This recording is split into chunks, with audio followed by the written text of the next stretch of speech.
investigative journalist, curator of the exhibit. I know all there is to know about Batman's greatest feat. This is not a dramatization. What you're about to experience is based on eyewitness accounts and years of my own research. The Arkham Experience is a dramatization of real-world events for the purposes of entertainment.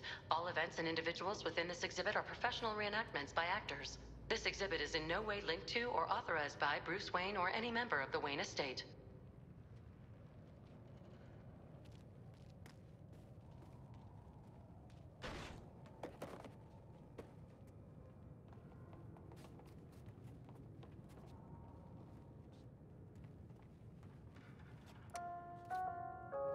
We begin at the Arkham Asylum for the criminally insane. Batman had apprehended Joker like so many times before, but this night was different. The maniac had prepared a trap in the midst of Batman's deadliest foes. Can you smell the excitement in the air? Ha ha! No? Must have been one of the guards then! Croc, old boy! Is that you? I've got your scent, Batman. I will hunt you down. Joker spraying nearly every killer in Arkham. Don't like to think about it, but at least I made it out. Great night for a party! Some party. Batman was able to thwart Joker's schemes, but the seeds of evil planted that day would only grow.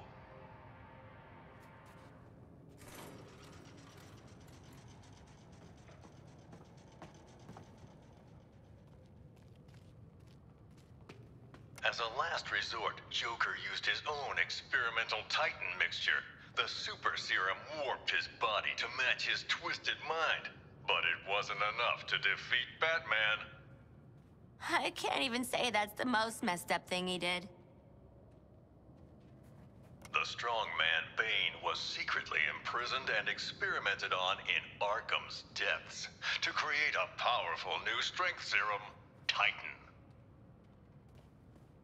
Serial killer Victor Zsasz was let loose on the island, claiming several more lives that night, marked indelibly on his skin.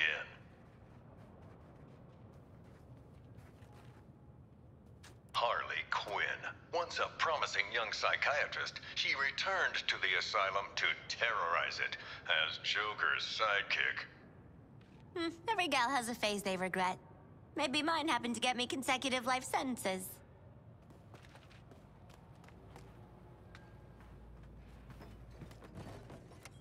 Following the fall of the asylum, Gotham's Skid Rows were turned into the super prison, Arkham City. An urban hell, where the only rules were made by the villain ringleaders and their gangs. I know, I was on the ground, and so was Batman. The only way to get by in this place is to get ourselves some respect. Fear! That's how we get respect! Show them all how we do things! If you pick the right side and then piss off the boss, you were set. At least, till the bat showed up anyway. Bring out the defendant! You certainly know how to keep a girl hanging, Harv. Court is in session.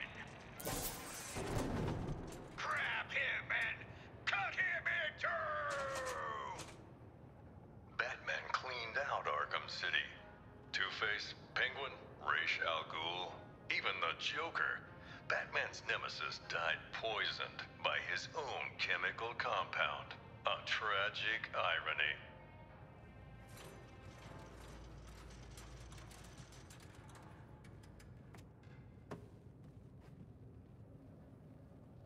Professor Hugo Strange was the madman pulling the strings behind Arkham City. Intending to destroy the prison and its inhabitants, he instead died within its walls. Ra's al Ghul, head of the League of Assassins, was obsessed with making Batman his successor. But Al Ghul underestimated Batman, and it would be his downfall. Professional killer Deadshot was hired to assassinate several VIP targets, like myself, and Bruce Wayne and Batman. Close calls with death that night. Talia al Ghul, once second in command of the League of Assassins. Sadly, the spark between her and Batman was extinguished at Joker's last stand, along with her life. Victor Freeze, this brilliant but cold scientist, would do anything to protect his wife Nora, whether that meant opposing or aiding Batman. Jarvis Tetch, the Mad Hatter, a real head case. A hypnotist fixated on fantasies. The only thing he sought more than his Alice was to control Batman. Basil Karlo, Clayface, worked for Joker, impersonating the criminal mastermind who hid behind the scenes. Quite the performance. And his last. Solomon Grundy wasn't just a nursery rhyme. Penguin discovered this legendary monster under the Iceberg Lounge and put him to use as rancid, undead muscle.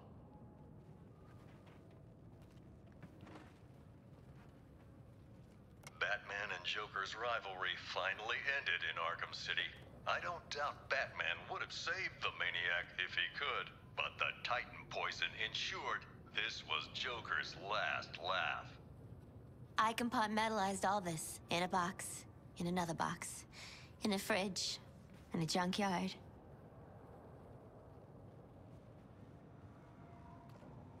The city's darkest hour was yet to come.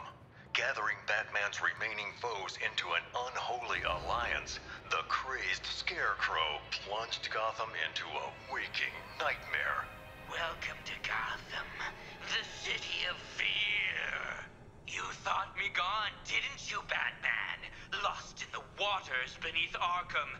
But like all submerged, forgotten fears, eventually I returned. My fire crew was trapped, but we owe Batman our lives. He just kept pushing himself past the limit. Batman turned back the tide of fear, reclaimed the city, but at what cost? In defeating Scarecrow, his identity was revealed to the world.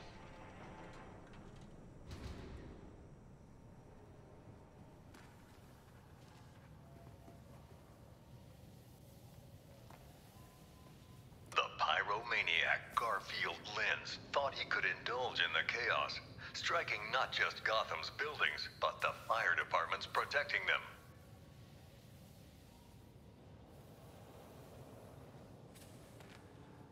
In the end, Ivy was more plant than person, yet she chose to help the people of Gotham. She sacrificed herself to neutralize Scarecrow's toxin clouds with plant life. Ah, Red, if you could see you now.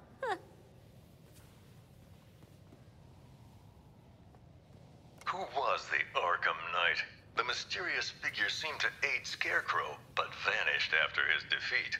I believe his methods were very similar to the vigilante Red Hood.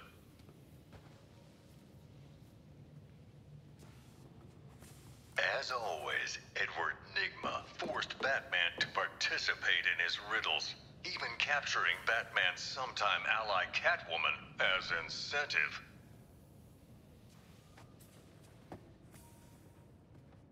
Laszlo Valentine is one sick individual, a freakish surgeon whose idea of making his patients better was changing them into featureless dolls.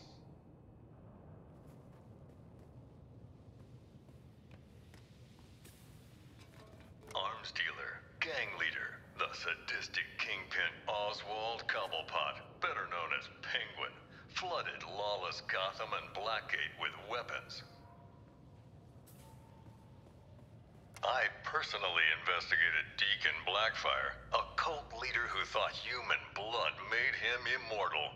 Crazy, of course, but he still tried to sacrifice me. Slade Wilson. Coulson, the super soldier known as Deathstroke, came to Gotham that night leading a whole militia. But his vendetta was with one man, Batman.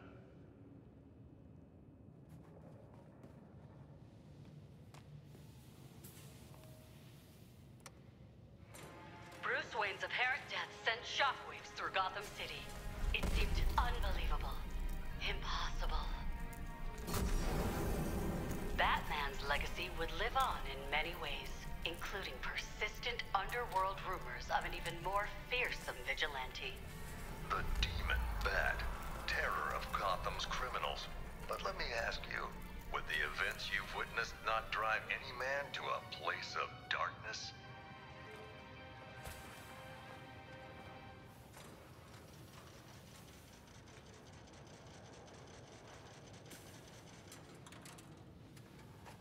Talk about an eligible bachelor. That's what I would have said.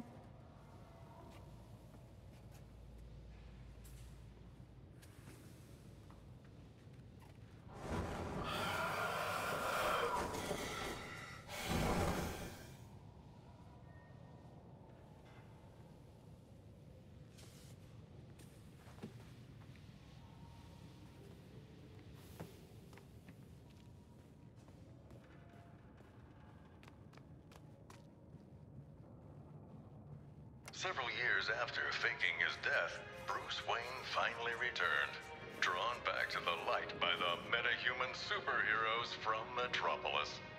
They asked Batman to join the Justice League. He accepted. And so, the story of Bruce Wayne, the Batman, continues, far from the mean streets of the city that made him.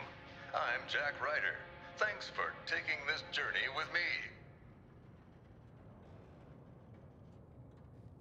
Guess that's why he never visited me in jail.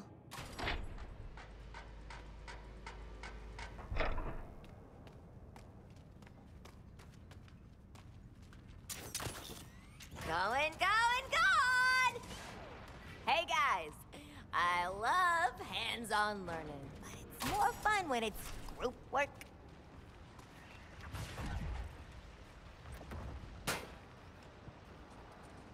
Saving